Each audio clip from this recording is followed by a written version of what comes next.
चलिए जी, आज की क्लास में ना सोलर सिस्टम करेंगे। लास्ट क्लास में यूनिवर्स देख लिया था, ठीक है, सारा याद हो गया। जितना भी कुछ क्वेश्चंस मैं पूछ रहा हूँ, ब्रेनस्टॉर्मिंग करना दिमाग में, मेरे को इनके आंसर देना। यूनिवर्स की क्रिएशन की थ्योरी का क्या नाम था, किस इंसान ने दी, कितने टाइम पहले दी, क्लियर है। उसके बाद आज की क्लास में मेरे को ये बताना है कि हम किस गैलेक्सी में रहते हैं, हमारी पड़ोसी गैलेक्सी कौन है। उसके बाद मेरे को ये बताओ कि हमारा कॉस्मिक एड्रेस जो कहाँ पे लाई करते हैं, क्लियर है। आज की क्लास में स्टार्ट करने से पहले मेरे कुछ क्वेश्चंस रहेंगे तुमको, मैं पूछता हूँ उनको, और मेरे को अगर आंसर पता है तो अभी मतलब पूछ रहा हूँ ऑब्वियसली, तो कमेंट नहीं करना, तो ऐसे ही रिकॉल कर लेने एक बार। मुझे एक ऐसा, पहले चलो यूनिवर्स है ना, सोलर सिस्टम से पूछता हूँ 2-3 क्वेश्चन कि मेरे को ये बताओ कि हमारे सोलर सिस्टम का सबसे गर्म प्लानट कौन सा है, क्लियर है। दूसरा मेरे को ये बताओ कि अर्थ का ट्विन कौन सा है, ऐसा कौन सा प्लानट है जिसको अर्थ का जुड़वा कहा जाता है, या अर्थ की जुड़वा बहन है, दूसरा क्वेश्चन। तीसरा क्वेश्चन मुझे ये बताओ कि ऐसा कौन सा प्लानट है जिसपे साल जो है ना वो छोटा होता है लेकिन दिन बहुत बड़ा होता है, क्लियर है। अगर मैं एक दिन की बात करूँ तो वो बड़ा होगा, लेकिन उसका साल जो है उस प्लानट का छोटा होगा। ऐसा कौन सा प्लानट है। और ऐसा कौन सा प्लानट है जिसको अगर तुम पानी के ऊपर रखोगे ना तो वो तैरना लग पड़ेगा, लिटरली वो पानी के ऊपर फ्लोट करेगा। ऐसा कौन प्लानट है। अगर आंसर आता है तो ठीक है, नहीं आता तो वीडियो को देखो, एंड में जा करके आपको सभी क्वेश्चंस के आंसर मिल जाएंगे, क्लियर है। चलिए जी, आज की क्लास में हम सोलर सिस्टम को करेंगे। अब सोलर सिस्टम को करने से पहले आपके दिमाग में आना चाहिए कि व्हाट इज सोलर सिस्टम। कल भी मैंने डिस्कस किया था आपसे कि बेसिकली हमारी एक मिल्की वे गैलेक्सी जो है, इस मिल्की वे गैलेक्सी में कितने मिलियन बिलियंस ऑफ क्या स्टार है भाई। उसमें से एक तारा क्या है, उस तारे का नाम है सूरज। तो वो सूरज है अपने वाला सूरज। अब अपने वाला सूरज है बीच में, इतना भारी है कि इसके आसपास क्या है, और बाकी ग्रह चक्कर लगाते हैं, जिसमें कि अपनी धरती भी एक ग्रह है। तो अब इन प्लैनेट्स को देखेंगे जो सूरज के आसपास रिवॉल्व करते हैं। तो सबसे पहले तो मेन तो सूरज को देखना पड़ेगा, प्लैनेट को तो बाद में देखेंगे। सूरज की क्या खासियत है इसको भी देख लेते हैं। देखो ये आपके पास क्या टोटल यूनिवर्स है, यूनिवर्स नहीं सॉरी, ये सोलर सिस्टम है। यूनिवर्स कहाँ से हो गया, सोलर सिस्टम है। अब सब ये सोलर सिस्टम है, ये वाला तो अपना सन है। अब मैंने कहा सन इतना बड़ा है, इतना बड़ा है कि इसने सभी प्लैनेट्स को अपने आसपास कहा कि भाई घूमो मेरे आसपास। इतना भारी है बेसिकली, इतना ग्रेविटेशन बोला है इसका कि इसने पूरे को घुमा दिया है, क्लियर है। हालांकि ग्रेविटी कोई फोर्स नहीं होती है, ये बाद में देखेंगे, ठीक है। अच्छा, ये अपने पास क्या, मरकरी। सबसे पहले क्या है, मरकरी। उसके बाद है वीनस, उसके बाद अर्थ, उसके बाद मार्स, उसके बाद जुपिटर, उसके बाद सैटर्न, उसके बाद यूरेनस, उसके बाद नेपच्यून, क्लियर है। और कभी प्लूटो हुआ करता था, इसको निकाल दिया, ये भी देखेंगे। अब प्लूटो का क्या स्टेटस है ये भी देखेंगे, क्यों निकाला ये भी देख लेंगे, क्लियर है। तो सबसे पहले हिंदी वाले याद रखना, ये जैसे मरकरी। और हाँ, हिंदी के लिए मैं ना इस वीडियो के नोट्स एंड में जा करके तुमको बताऊंगा कि तुमको नोट्स एक्चुअली में मिलेगा। हिंदी के नोट्स तो मैंने तैयार कर दिए हैं इसके, और वो मिल भी जाएंगे, है उसको बाद में देखेंगे। देखिए, this is mercury, this is Venus. Mercury बोले तो बुध, वीनस बोले तो शुक्र, अर्थ बोले तो पृथ्वी, मार्स बोले तो मंगल, जुपिटर बोले तो बृहस्पति, सैटर्न बोले तो शनि, यूरेनस बोले तो अरुण, नेपच्यून बोले तो वरुण। ये सब इनके हिंदी नाम है। अब एक एक करके देखते हैं। सबसे पहले सन को देखेंगे, फिर क्रोनोलॉजी में देखते हैं कि कौन से प्लैनेट की क्या खासियत है, क्लियर है। चलें मूव करें। चलिए जी, सन के ऊपर आए तो देखिए, पहले सन जो है बेसिकली ये सेलेस्टियल बॉडी है, खगोलीय पिंड है। किस तरह का खगोलीय पिंड है, ये है ल्यूमिनस, चमकदार। तो चमकता कैसे है सर, चमकता सर इसके ऊपर क्या है, हाइड्रोजन और हीलियम नामक दो भारी भारी गैसेज हैं। भारी नहीं गैसेज, वैसे लाइट गैसेज होती हैं। हाइड्रोजन और हीलियम जो है भारी मात्रा में पाई जाती है ना जी। हाइड्रोजन लगभग इसके मोर देन 70% हाइड्रोजन होगी, और 24 के आसपास परसेंट जो है इससे ज़्यादा लगभग, है ना। ये क्या है आपके पास, मोर देन इतना रफली इतनी हीलियम है इसके पास। अब सारा जो आपने क्या कर दिया, तामझाम सेट किया, और बेसिकली यहाँ पे क्या हुआ, एक रिएक्शन चालू किया। रिएक्शन कैसे चालू हुआ, इसके यहाँ पे हाइड्रोजन है, और वो हाइड्रोजन मिल करके क्या क्रिएट करती हैं, हीलियम क्रिएट करती हैं। हाइड्रोजन हाइड्रोजन साथ फ्यूज़ कर गया एटम, और उसने हीलियम जो है वो बना दिया। अब जब ये प्रोसेस होता है दोस्त, तो इसमें निकलती है क्या, इसमें निकलती है एनर्जी, एनर्जी निकलती है। लेकिन आपसे पेपर में ये नहीं पूछा जाता एनर्जी, आपको तो पता ही एनर्जी निकलती है, तो इसीलिए तो आपको धूप लगती है ना, बेसिकली तो एनर्जी है वो। अब देखो यार, ये वाला प्रोसेस पूछा जाता है कि हाइड्रोजन हाइड्रोजन से मिलता है, तो उस रिएक्शन को बोलते हैं कि उस रासायनिक क्रिया को बोलते हैं, तो उसको बोलते हैं फ्यूज़न रिएक्शन। Fusion reaction. तो ये कौन सा रिएक्शन है, फ्यूज़न रिएक्शन। फ्यूज़ हो रहे हैं, तो हाइड्रोजन और हाइड्रोजन आपस में मिल रहे हैं, इसको फ्यूज़न रिएक्शन बोलता है। तो अगर पूछा जाए सन के ऊपर कौन सा रिएक्शन होता है, तो याद रखना कि सन के ऊपर कौन सा रिएक्शन होता है, सन के ऊपर फ्यूज़न रिएक्शन होता है, कि इसमें हाइड्रोजन हाइड्रोजन मिलकर के हीलियम में कन्वर्ट होते हैं। दूसरी बात, अब आप सभी को पता है कि मैंने कहा था कि सूरज जो है सबको घुमा रहा है अपने आसपास, तो ये भारी होगा, ऑब्वियस भारी होगा। ये कितना भारी है। अगर इसके भारीपन या मास की बात करूँ पूरे सोलर सिस्टम का, इसमें ना सारे प्लैनेट इंक्लूड कर रहा हूँ, सारे एस्ट्रॉयड इंक्लूड कर रहा हूँ, सारे सैटेलाइट इंक्लूड कर रहा हूँ, फिर भी आपके पास अगर बात करूँ तो सन का टोटल मास अपने यूनिवर्स का 99% मास इसी का है, सन का है, याद रखना। और सन कोई बहुत बड़ा तारा भी नहीं है बेसिकली, अगर यूनिवर्स में बात करें तो ये बहुत छोटा सा मीडियम साइज़ का तारा है। क्लियर है?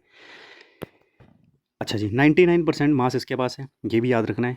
इस पे ऊपर मैंने कहा नाभिकीय संलयन बोलते हैं उसको हिंदी में, जुड़ना, फ्यूज़ करना है ना, तो वो रिएक्शन हो रहा है। उसके बाद अगर मैं इसकी दूरी की बात करूँ कि सन से अर्थ के बीच में दूरी कितनी है, तो लगभग आपके पास कितनी है, 149 मिलियन किलोमीटर। इसको 14 करोड़ बोलेंगे, 14/9 करोड़ किलोमीटर के आसपास। क्लियर है? ये भी याद रख कर चलना।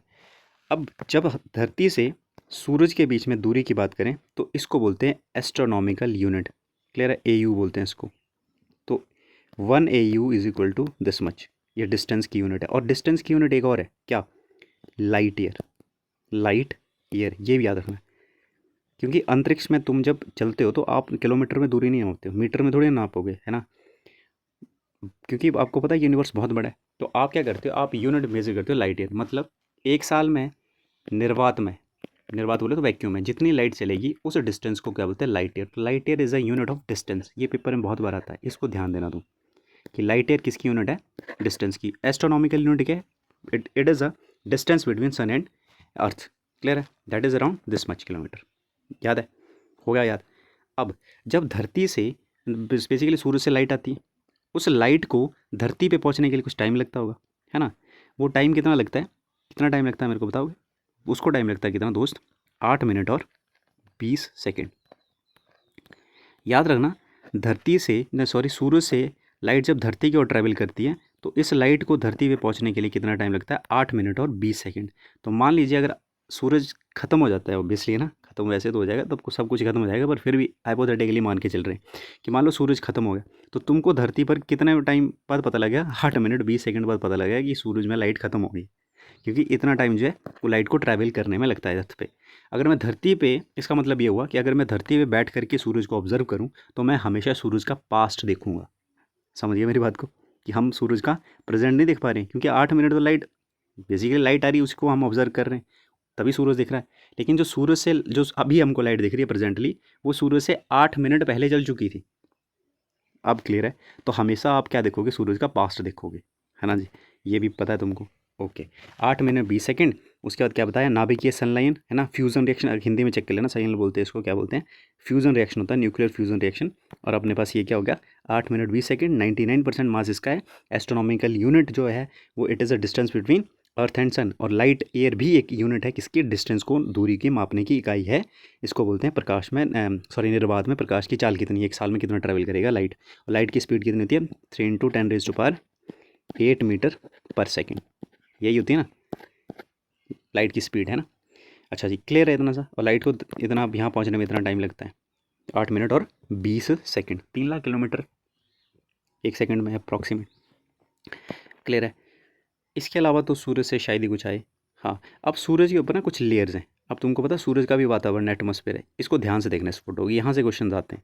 अब देखो यार, जब मैं सूरज की बात करता हूँ तो सूरज तुमको पता है बहुत गर्म है, तो इसके ऊपर ना लेयरिंग है। जैसे कि ये सबसे जो बीच में दिख रहा है, this is your inner core, ये सबसे ज़्यादा गर्म है। सबसे ज़्यादा गर्म जो है सूरज की, दिस 1.5 मिलियन डिग्री सेंटीग्रेड, मतलब इतना गर्म है ये। क्लियर है? अब देखो यार, ये वाला जो है इसके बाहर वाले को बोलते हैं रेडिएटिव जोन, उसके बाहर वाले को बोलते हैं कन्वेक्शन जोन। और कन्वेक्शन जोन और इसके बीच में देखो, ये जो ना सरफेस के बीच में इसका सरफेस आएगा सूरज का, उसके बाद सूरज का वातावरण स्टार्ट होगा। ठीक है? ये इसके बाद जो लेयर आती है इसको बोलते हैं फोटोस्फेयर। उसके बाद जो लेयर आती है इसको बोलते हैं क्रोमोस्फेयर। और उसके बाद जो आती है उसको बोलते हैं कोरोना। तो तुमको अगर पूछा जाए कि सूरज की सबसे बाहरी एक्चुअल में लेयर ही कंसिडर कर ली जाती है, तो इसको बोलते हैं अब कोरोना। क्लियर है? और कोरोना तुम्हें ऐसे नहीं दिखती, धरती से तुम परसीव ही नहीं कर सकते कोरोना को, है ना।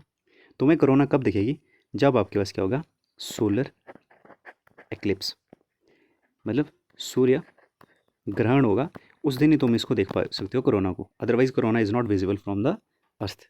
क्लियर है? समझ गया मेरी बात को? अब आती है बात टेम्परेचर की। तो याद रखना कि सूरज की सतह के ऊपर, सूरज की सतह के ऊपर, ठीक है, टेम्परेचर कितना होगा,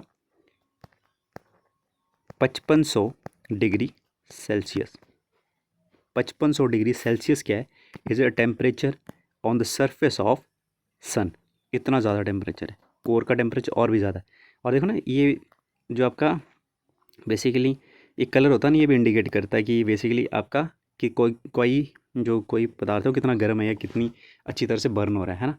आई एम श्योर आप लोगों ने गैस जो घर में तो आप एलपीजी यूज़ करते हो उसकी फ्लेम देखी होगी, और आपने लकड़ी जलाते हो उसकी फ्लेम देखी होगी। तो लकड़ी की थोड़ी येलो फ्लेम होती है ना, क्योंकि वो कंप्लीट कंबर्शन नहीं होती उसमें, है ना। और जो गैस होता है ना, उसकी कंबर्शन कैसी होती है, एलपीजी होता है उसकी कंबर्शन बिल्कुल मतलब क्लीन फ्यूल बोल सकते हो उसको, क्लियर है। तो उसकी कैसी होती है, ब्लू कलर की लाइट निकलती है ना, नीली से निकलती है, मतलब हरी सी, सॉरी, क्लियर है। तो बेसिकली वो कंप्लीट कंबर्शन का साइन होता है, इसलिए वो गर्म भी ज़्यादा होता है। होपफुली क्लियर हो गया ना, 6-7 का चैप्टर था ये। अब ये सारा क्लियर होना चाहिए आपको कि कोरोना जो है बाहरी लेयर है कब दिखती है, सूर्य ग्रहण के टाइम पे ऐसे नहीं देख सकते, ऐसे तुमको फोटोस्फीयर दिखती है दोस्त।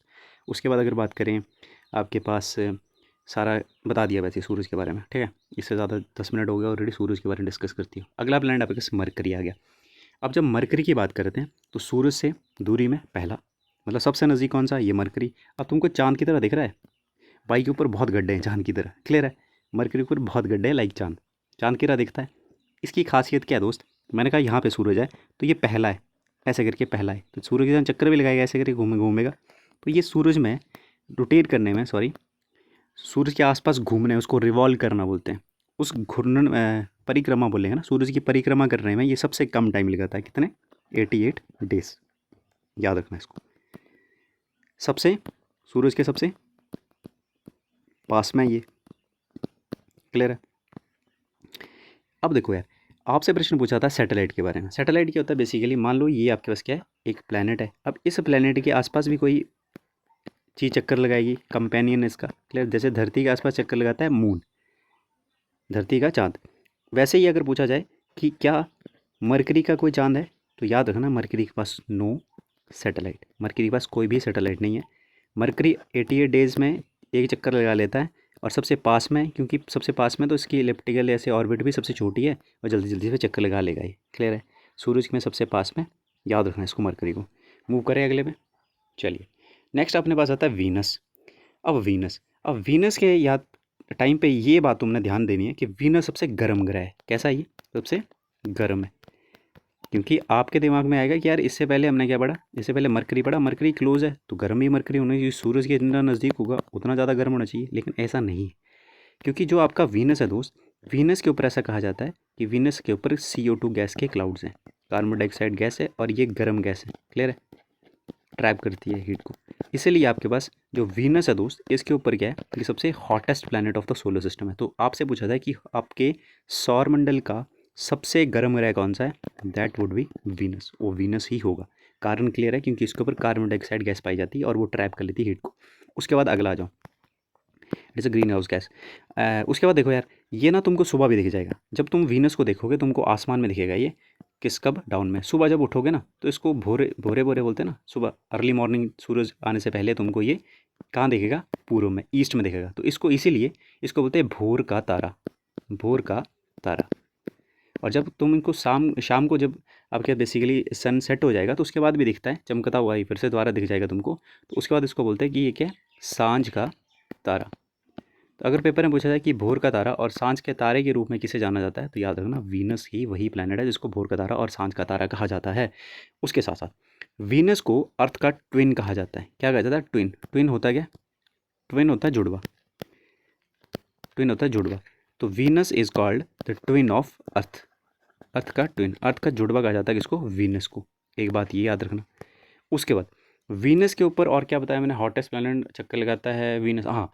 और ना वीनस जो है ना, रेट्रोग्रेड है इसकी, मतलब इसकी जो रोटेशन है वो रेट्रोग्रेड है। मतलब ये क्या करता है, बाकी ग्रह जो हैं, जैसे हमारी धरती भी क्या करती है, हमारी धरती वेस्ट टू ईस्ट रोटेट करती है, क्लियर है, पश्चिम से पूर्व की ओर जाती है हमारी धरती। लेकिन भाई साहब क्या करता है, भाई साहब उल्टा चलता है। ये क्या करता है, ये इस डायरेक्शन में ईस्ट से वेस्ट की ओर चलता है, किस चलता है, पूर्व से पश्चिम की ओर। बाकी जितने भी ग्रह हैं उनमें से सिर्फ 2 ही जो हैं वो इस गति को फॉलो करते हैं, इस तरीके को फॉलो करते हैं, गति नहीं, बेसिकली इस तरीके से चलते हैं जो पूर्व से पश्चिम की ओर घूमते हैं। एक तो वीनस है, दूसरा है यूरेनस। इसको ये भी याद रखना, याद है रखना कि जिसके एंड में ना NUS करके स्पेलिंग जहाँ से एंड हो रहा है, अस, जिसके एंड में अस आ रहा है ना, अस, बेसिकली वो सारे प्लैनेट के हैं। वो 2 प्लैनेट है बेसिकली, एक यूरेनस एक वीनस है, इंग्लिश में करना याद इसको। तो वो 2 कैसे घूमते हैं, ईस्ट टू वेस्ट, इनकी ऐसे घूमने की, मतलब बेसिकली ऐसे घूमते हैं। समझ गए मेरी बात को? अब ये क्लियर हो गया तुमको? इसके बारे में और तो है नहीं कुछ भी, ठीक है। वीनस जो है, हाँ वीनस क्या और क्या बताया वीनस के बारे में? ट्विन ऑफ अर्थ बताया, और हाँ वो ही ग्रह है ये वही ग्रह है दोस्त, जिसके कि दिन जो है, याद रखना, वीनस के ऊपर एक दिन एक साल से, 1 day is larger than 1 year. Venus का एक दिन एक साल से बड़ा होता है। अब इसका क्या मतलब हुआ? देखो यार, कोई भी प्लेनेट के ऊपर एक साल कैसे बनता है? जब वो सूरज का एक चक्कर लगा लेता है तो बन गया एक साल, एक साल बन गया। और एक दिन कब बनता है? जब वो अपने ही अक्ष पे एक चक्कर लगा लेता है तो एक दिन बनता है। अब वीनस जो है, शुक्र जो है, वो अपने अक्ष पे घूमने के लिए बहुत ज़्यादा टाइम लगाता है, लगभग 240 क्या ज़्यादा साल लगा देता है, ठीक है। मोर देन 240 ईयर्स जो है वो एक चक्कर लगा लेता है घूमने में। और अपने बेसिकली अपने एक पे एक साल होता है 224 डेज़ का। मैंने ईयर बता दिया क्या? इधर डेज़ होगा, ठीक है। अर्थ डेज़ के इक्वल है ये, इसीलिए। तो भाई भाई की यहाँ पे साल तो क्या है, साल तो छोटा है, 224 दिन का ही है, लेकिन भाई के पास जो है वो, इसके ऊपर एक दिन जो है that is equal to more than 240 days. तो एक दिन बहुत लंबा है इसका, बस यही था यार, इसमें याद कर लेना इसको, और ये इसको देख लेना एक बार तुम ना, इसको वेरीफाई कर लेना कि मैंने सही कहा कि गलत कहा, ठीक है। वीनस खत्म हो गया, एक बार रिकॉल करो वीनस को। वीनस अर्थ का ट्विन, सुबह का तारा, भोर का तारा, सांझ का तारा, मॉर्निंग स्टार, इवनिंग स्टार, सबसे गर्म ग्रह, सबसे चमकीला भी होगा, गर्म है तो चमकीला भी यही है। उसके बाद हमने कहा कि अर्थ का ट्विन है, सुबह और शाम को दिख जाता है। गर्म होने का कारण है कार्बन डाइऑक्साइड के इस पर क्लाउड है, और ये क्या करता है, ये रेट्रोस्पेक्टिव रोटेशन करता है, मतलब बाकी प्लानट के से हट करके घूमता है। ये घूमता है ईस्ट टू वेस्ट, बाकी घूमते हैं वेस्ट टू ईस्ट। हमारी धरती भी कैसे घूमती है? West to east. लेकिन ईस्ट टू वेस्ट एक और प्लानट घूमता था, उसका नाम क्या था? यूरेनस। क्लियर है? यहाँ तक क्लियर है? चलिए नेक्स्ट अपने अर्थ के बारे में तो हम वैसे भी डिस्कस करेंगे, लेकिन फ़िलहाल यहाँ पे देख लो कि धरती को बोलते हैं हम ब्लू प्लैनेट। कारण ये है कि धरती के ऊपर पाया जाता है क्या? धरती के ऊपर पाया जाता है पानी भाई। उसके बाद धरती जो सबसे डेंस प्लैनेट भी है, डेंसिटी के हिसाब से सबसे घनत्व किसका सबसे ज़्यादा है? धरती का। और सबसे कम घनत्व किसका है? उस पर आऊँगा मैं। वही प्लैनेट होगा जो कि पानी के ऊपर तैरेगा। क्लियर है? धरती की डेंसिटी सबसे ज़्यादा है। धरती जो है, अपने सोलर सिस्टम में लाइफ जो है वो यहीं पे पाई गई है। उसके बाद धरती पे धरती घूमने में लगाती है कितना? 24 घंटे में एक दिन होता है, तो लगभग approximate 23 hours 56 minute and 4 second घूमने में लगाती है। अपने अक्ष पे घूमती है, जैसे दिन और रात बनते हैं तो 23 घंटे लगाती है अपने अक्ष पे घूमने में। और सूर्य का चक्कर लगाने में कितने लगाती है धरती? 365 दिन 6 घंटे, ठीक है। तो उसका एक साल बनता है। क्लियर है? धरती को वैसे भी हम बाद में देखेंगे, फिलहाल इतना देख लो। और धरती के पास एक मून है, धरती का एक मून भी है। क्या वीनस का कोई मून है? वीनस का कोई मून है? नहीं, वीनस का भी कोई मून नहीं। याद रखना, इसका भी कोई सैटेलाइट नहीं। धरती के बाद आओ मंगल पे। मंगल जो है मित्र, मंगल थोड़ा सा अजीब सा है। मंगल को देखो ध्यान से, देखो कैसा दिख रहा है तुमको? रेडिश दिख रहा है, तो ये रेड है। और मंगलवार हनुमान जी का, और हम हनुमान जी को क्या करते हैं? हाँ जी, रेड कलर सिंदूर चढ़ाते हैं, वहीं से याद रखना इसको। क्लियर है? तो मंगल जो है आपके पास, पहले बात तो रेडिश है। कारण क्या है रेड होने का? रेड होने का कारण ये है दोस्त कि मंगल के ऊपर आयरन ऑक्साइड पाया जाता है। तो कारण भी पता होना चाहिए। आयरन ऑक्साइड की अधिकता के कारण आपका मार्स जो है वो कैसा है? वो रेड इश कलर का है। अब मार्स के ऊपर, मार्स के पास 2 मून है इसके। एक का नाम है फोबोस, याद रखना पूछे जाते हैं पेपर में, और एक का नाम है डीमोस। तो फोबोस और डीमोस नामक के 2 सैटेलाइट किसके पास हैं? मार्स के पास। मार्स के पास सैटेलाइट हैं भाई, मार्स के पास 2 मून हैं, ठीक है। उसके बाद अपने पास मार्स का हो गया, आयरन ऑक्साइड हो गया, रेड प्लैनेट हो गया। क्लियर है? मार्स के ऊपर, ठीक है। मार्स के ऊपर कभी ना ऐसा कहते हैं कि मार्स के ऊपर लाइफ पॉसिबल है, इसलिए ज़्यादा इंसान इसी को वो कर रहे हैं लाइफ के लिए, पॉसिबिलिटी है ना। हो गया मेरे हिसाब से इतना, मार्स के बारे में इतना ही आएगा तुमको। क्लियर है? बस याद रखना, इसके 2 फोबोस डीमोस है, और इसका रेड होने का कारण ये आयरन ऑक्साइड पाया जाता है इसमें, दैट्स इट। 2 इसके ऊपर वो भी है। और क्या था मार्स से यार? चलो याद तो आ नहीं रहा कुछ। Next we have Brihaspati. अब मार्स से पहले पहले क्या होता है? अब देखो यार, तुमको ना थोड़ा पीछे जाना पड़ेगा। पीछे मतलब सोलर सिस्टम की फ़ोटो। अब ध्यान से इस फोटो को देखो। जैसे ही आप लोग मार्स से ना, ये मार्स है, जूम करूँ थोड़ा सा, हो जाएगा जूम? क्या नहीं हो रहा जूम? चलो कोई नहीं। देखो मार्स से तुम जैसे ही आगे को मूव करोगे, मार्स से तुम आगे को मूव करोगे तो बीच में तुमको मिलेगा क्या? क्षुद्र ग्रह की एक बहुत बड़ी बेल्ट मिलेगी। क्षुद्र ग्रह बता दिया ना, बड़ी बड़ी चट्टानें बेसिकली। अब पेपर में पूछा जाता है कि क्षुद्र ग्रह बेल्ट किसके बीच में पाई जाती है, तो याद रखना क्षुद्र ग्रह बेल्ट या एस्ट्रॉयड बेल्ट पाई जाती है जुपिटर और मार्स के बीच में ही। बस इतना से याद रखना। और ये सिरस देख लो, बाद में आएगा, डॉफ प्लेनेट है, बाद में आएगा। सिरस यहीं पाया जाता है, इसको ध्यान देना। ठीक है। अब मार्स से आगे चले, आपको क्या मिला? Asteroid belt. एस्ट्रॉयड बेल्ट में बड़ी बड़ी चट्टानें पाई जाएंगी, पत्थर, वही क्षुद्र ग्रह बेल्ट है। उसके बाद आगे चले जाओ और आप कहाँ पहुँच गए? आप पहुँच जाओगे जुपिटर के ऊपर। अब चलो एस्ट्रॉयड बेल्ट, बस ये याद रखना कि एस्ट्रॉयड बेल्ट किसके बीच में पाई जाती है?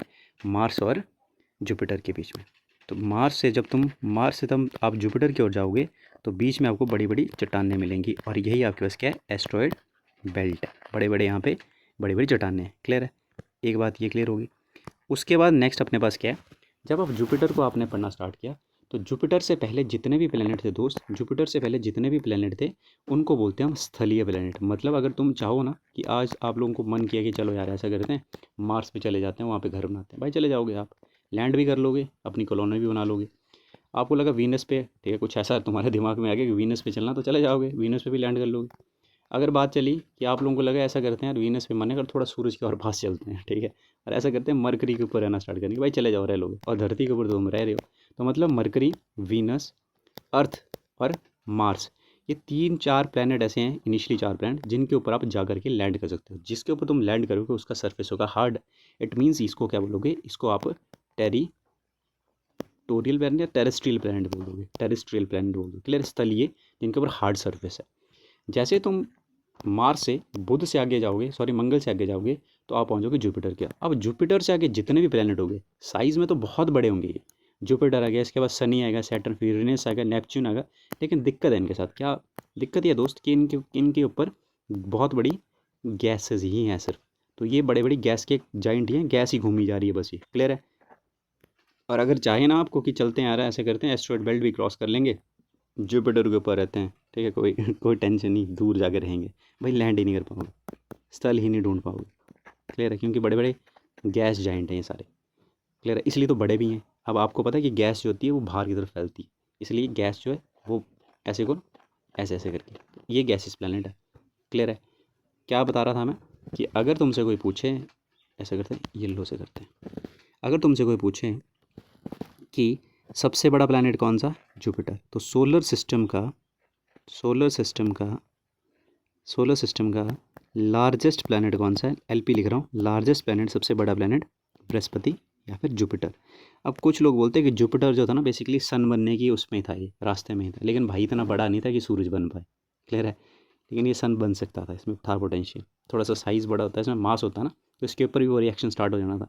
हाइड्रोजन हाइड्रोजन मिलकर के हीलियम बना दिया। जैसे हीलियम हीलियम बन गया तो मतलब अपनी एनर्जी आ गई। जैसे ही अपनी एनर्जी आएगी किसी के पास, तो वो सेलेस्टियल बॉडी स्टार बन जाती है। क्लियर है? तो बन सकता था लेकिन बन नहीं पाया। क्लियर है?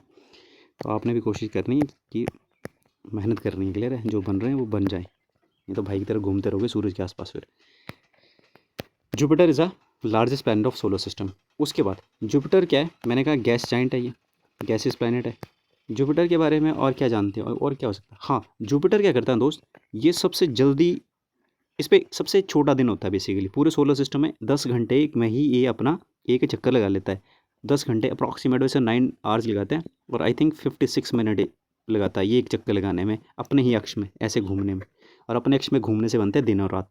तो हमेशा याद रखना कि जुपिटर जो है इस पर दिन होता है 10 घंटे का दिन। क्लियर है? 10 घंटे का दिन होता है भाई जुपिटर पे। तो सबसे जल्दी रोटेट कौन कर रहा था? जुपिटर कर रहा था। और वीनस तो तुमने देख ही लिया, भाई के साल ही किससे कम हो रहा है, उसका एक दिन एक साल से बड़ा हो जा रहा, मतलब बेसिकली ज़्यादा हो जा रहा है ना, वो तुमने वहीं देख लिया। जो सबसे जल्दी फास्ट रोटेट करता है, गैस जाइंट है, इसको सोलर सिस्टम का सबसे बड़ा प्लैनेट है। बस जुपिटर के बीच में इतना याद रखो। और याद रखना कि जुपिटर और किसके बीच में? जुपिटर और मार्स के बीच में पाई जाती है एस्ट्रॉयड बेल्ट। बस ये पेपर में आता है, बस ठीक है। 4-5 क्वेश्चन यहीं से याद बन जाएंगे आपके पास। चलिए नेक्स्ट आ जाओ आप सैटर्न के ऊपर। सैटर्न जो है, और इसका ना बेसिकली इसके पास अब, हाँ, इसके ऊपर हम मून्स होंगे। इसके ऊपर बहुत सारे मून्स पाए जाएंगे। किसके ऊपर? सैटर्न।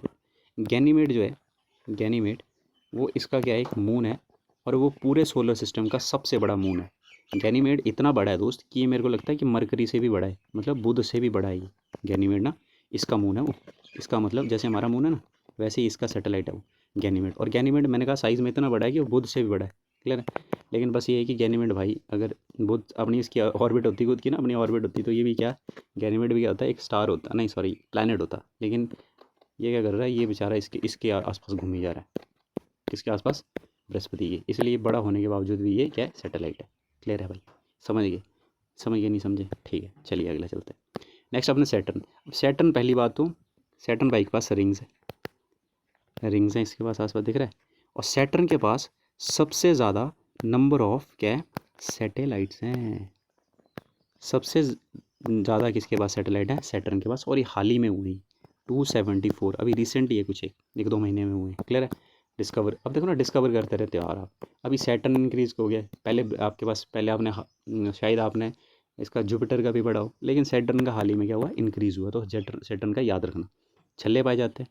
और एक बहुत ही खासियत है सैटर्न की, अगर मान लो कि सैटर्न बहुत ही छोटा होता और मैं इसको उठा पाता, ठीक है, और उठा करके धरती पे लाता और मैं इसको क्या करता, मैं इसको इंडियन ओशन में रख देता, तो क्या लगता, डूबता ये?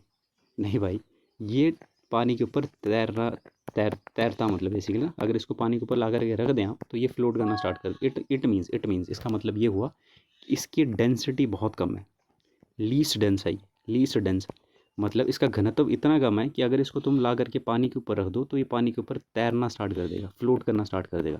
तो लीस्ट डेंस प्लैनेट कौन सा है? सैटर्न। अगर पेपर में पूछा जा सकता, तुम हो सकता है ऐसे पूछ लें कि बताइए कि वो कौन सा प्लैनेट है बेसिकली जो कि पानी के ऊपर तैरता है। तैरता तो नहीं है वैसे, तैर पाए सकता है, कौन सा होगा? सैटर्न होगा। और सैटर्न का बेसिकली ना एक वो है, टाइटन, सुना होगा इसके बारे में तुमने। तो टाइटन नाम का सैटेलाइट किसका है? सैटर्न का है। टाइटन नाम का मून किसका है? सैटर्न का। बस इतना याद रखना। एक बार फिर से रिपीट करता हूँ, सैटर्न जो है वो आपके पास दूसरा सबसे बड़ा होगा, मतलब साइज़ वाइज। क्लियर है? और इसके इसके पास भले तो रिंग्स पाए जाते हैं। उसके बाद इसके पास और क्या बताया, ये लीस्ट डेंस है। लीस्ट डेंस का मतलब कि इसका घनत्व बहुत कम है, पानी से भी कम है, तो इसको अगर पकड़ के पानी के ऊपर रखोगे तो ये तैर लेगा पानी के ऊपर। टाइटन जो है इसका क्या है, एक सैटेलाइट। और सबसे ज़्यादा उपग्रह भी किसके हैं? सैटेलाइट को उपग्रह बोलते हैं। सबसे ज़्यादा उपग्रह किसके हैं? शनि के, सैटर्न के। क्लियर है? तो यही वो ग्रह था जो बोल रहा था पानी के ऊपर तैरता, तो यही था वो। ठीक है, क्लियर हो गया होपफुली आपका वो डाउट भी। अगला चले जाओ यूरेनस के ऊपर। अब यूरेनस को बोलते हैं अरुण। अब इसको ध्यान से देखो, यूरेनस को थोड़ा ध्यान से देखोगे तो देखो ऐसे चला गया पूरा भाई। तो यूरेनस बेसिकली ठंडा है, ठंडा होगा। ये दूरी बढ़ती जा रही है ना, तो ये कोल्ड होते जाएंगे। कोल्ड है, आइस होगी इनके ऊपर और जाइंट होंगे, ठंडे होंगे बेसिकली। दूसरी बात, इसका ग्रीन कलर है, इस तरह का ग्रीन है, तो इसमें मीथेन पाई जाती है, CH4 मीथेन। ठीक है, इसके बाद ये दोस्तों पता क्या है, अपनी धरती है ना, वो ऐसे 23.5 डिग्री झुकी हुई है अपने अक्ष पे। भाई 98 झुका है 98 डिग्री। इसका मतलब क्या है, बिल्कुल ऐसे लेटा हुआ है ये, ऐसे लेट लेट के सूर्य के चक्कर लगाता है, ऐसे लेट लेट के, ऐसे पूरा लेटा हुआ है ऐसे। ठीक है, ऐसे ऐसे रखो इसको, पूरा ऐसे लेटा हुआ है, लेट लेट के चक्कर लगा रहा है। मैंने कहा धरती 23.5 अपने अक्ष पे झुकी है, भाई 98 झुका हुआ, पूरा लेटा हुआ। तो आपको पूछा जा रहा है कि लेटा हुआ कौन सा प्रतीत होता है, तो यही होता है वो। क्लियर है? यूरेनस इसके ऊपर क्या है, ग्रीनिश कलर का है मीथेन के कारण, और आइस भी है इसके ऊपर बेसिकली। क्लियर है? और इसके इसके छल्ले भी हैं थोड़े बहुत। समझ गए मेरी बात को? बस इतना याद रखना यूरेनस के बारे में। नेपच्यून के ऊपर आ जाओ। नेपच्यून के वही हाल है भाई। नेपच्यून के ऊपर भी आपके पास ये भी गैस जाइंट है बेसिकली, तो मीथेन मिथुन पाई जाएगी इसके ऊपर। क्लियर है? उसके बाद ये ब्लू कलर का है, वो ग्रीन का था, ये ब्लू कलर का था। पर नेपच्यून का ना एक बात है, नेपच्यून जो है इसको हमने बाकी को टेलीस्कोप से देख देख के हमने डिस्कवर किया कि अच्छा टेलीस्कोप लगाया, उसके बाद देखा कि आसमान में, और देखा कि यार ये क्या चीज़ है, अच्छा अच्छा ये बीच में इसका अपना एक पर्टिकुलर पाथ है और ये आसपास घूम ही जा रहा है, इसका मतलब सन का चक्कर भी काट रहा है, तो उसको हमने बोल दिया प्लेनेट है, राउंड भी है। लेकिन नेपच्यून को हमने क्या किया, नेपच्यून को हमने मैथमेटिकल इक्वेशंस पे पहले सॉल्व कर लिया, कि हमने मैथ्स पे ऐसी इक्वेशन सॉल्व की और मैथमेटिकली बेसिकली इसको पहले खोज लिया, कि हमने आसपास की चीज़ों को स्टडी किया होगा और वहाँ से हमने ये जम्पशन कर लिया कि हो ना हो यहाँ पे एक बड़ा सा प्लेनेट होना चाहिए। ऐसा मैथ्स में पहले डिस्कवर कर लिया। इसको टेलीस्कोपिकली बाद में ढूंढा गया, तो मैथ्स के द्वारा इसको ऐसा प्लेनेट, अगर पूछा जाए कि आपके सौरमंडल का वह कौन सा प्लेनेट है जिसको कि आपने मैथमेटिकली पहले डिस्कवर कर दिया था, एक्चुअल में बहुत बाद में देखा, तो यही होगा कौन सा, Varun, Arun, Varun.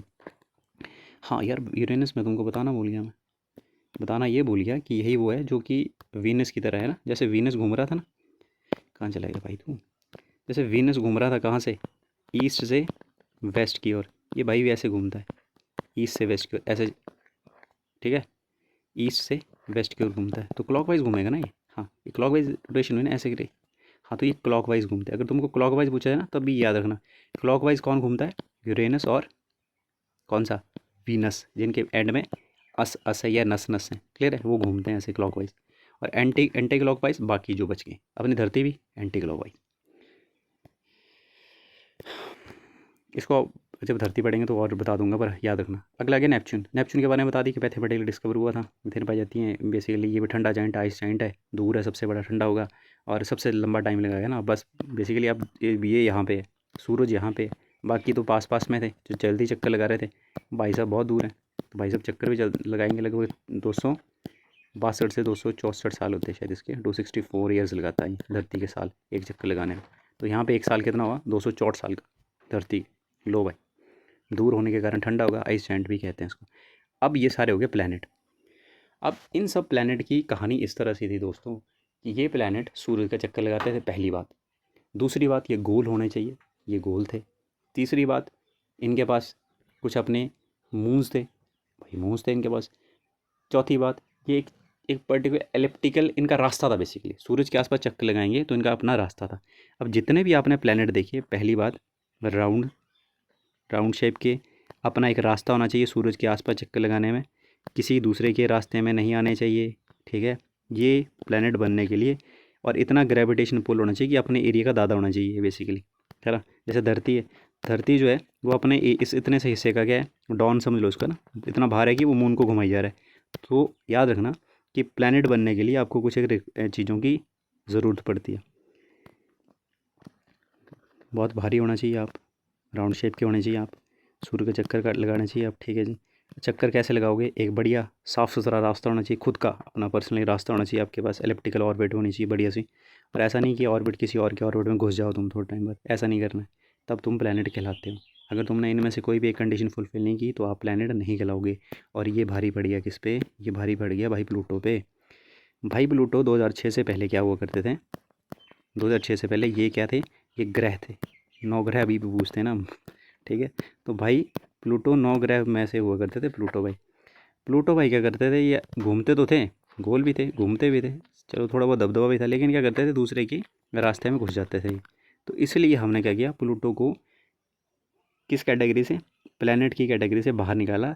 International astronomical unit जो थी उसने 2006 में प्लूटो से क्या छीन लिया, प्लूटो से वो इज्जत छीन ली, किसकी इज्जत, ग्रह की इज्जत, कि तेरे को आज से बातू ग्रह नहीं है। तो प्लूटो है अब ड्वार्फ प्लैनेट, मतलब बौना ग्रह, क्या कहा जाता है, बौना ग्रह। तो क्या प्लूटो अकेला बौना ग्रह है हमारे सोलर सिस्टम, नहीं दोस्त, प्लूटो ही नहीं है, और भी हैं।